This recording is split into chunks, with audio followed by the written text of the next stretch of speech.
L'objet de la rencontre d'aujourd'hui est un travail engagé par la SONES avec le ministère de l'eau et de l'assainissement sur l'actualisation du schéma directeur d'adduction en eau potable pour les 46 centres urbains du Sénégal, en dehors du triangle Dakar-Thiès-Petite-Côte.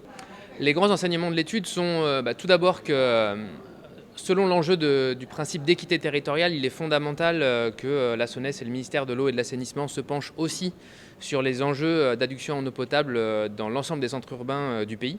Bien que la consommation des besoins en eau soit majoritairement concentrée sur le triangle de Dakar, Thiès, Petite-Côte, c'est un gros effort que nous saluons de pouvoir se concentrer aussi sur les autres centres urbains.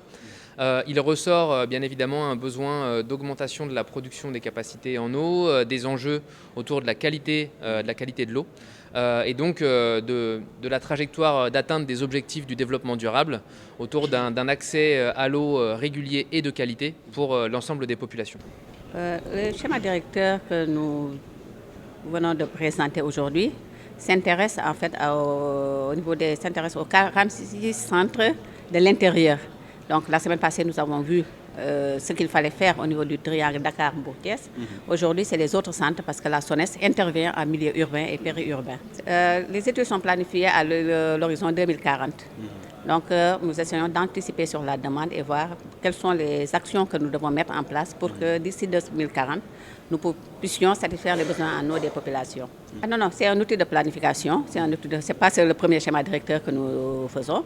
Nous avons fait déjà d'autres schémas directeurs et ça nous permet d'anticiper sur la demande parce qu'en fait, aujourd'hui, les populations s'installent un peu au niveau de Dakar. C'est vrai que Dakar, c'est une grande problématique parce que tout converge vers Dakar, mais également au niveau des centres de l'intérieur, nous avons la lourde tâche de satisfaire les besoins en eau des populations. Et cela, pour le faire, il faut un outil de planification qui vous permet de dire à l'horizon tel, nous devons mettre en place tel type d'ouvrage pour pouvoir satisfaire les besoins en eau des populations.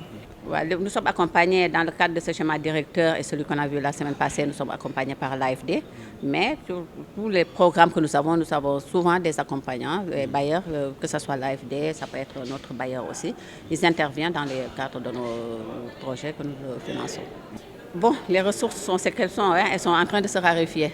Disons, on dit que la Troisième Guerre mondiale, c'est le problème de l'eau qui sera au centre des enjeux. Nous avons l'eau qui n'est pas forcément en qualité et en quantité suffisante. Donc il faut régler le problème de la quantité et de la qualité. Donc c'est des enjeux qui sont là. Mais nous avons la lourde tâche de satisfaire, comme je vous ai dit, les besoins en eau des populations. Quand nous regardons Dakar, maintenant, on s'achemine vers le dessalement.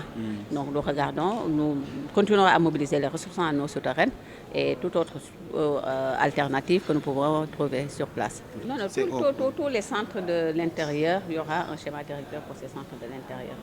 Donc, parce qu'en fait, nous n'avons pas uniquement que ces centres, nous avons, je vous dis, 66 centres au niveau du Sénégal. Et nous intervenons au niveau de ces 66 centres et nous avons des zones où les problèmes sont beaucoup moins compliqués et des zones où la demande est beaucoup plus criarde quand même.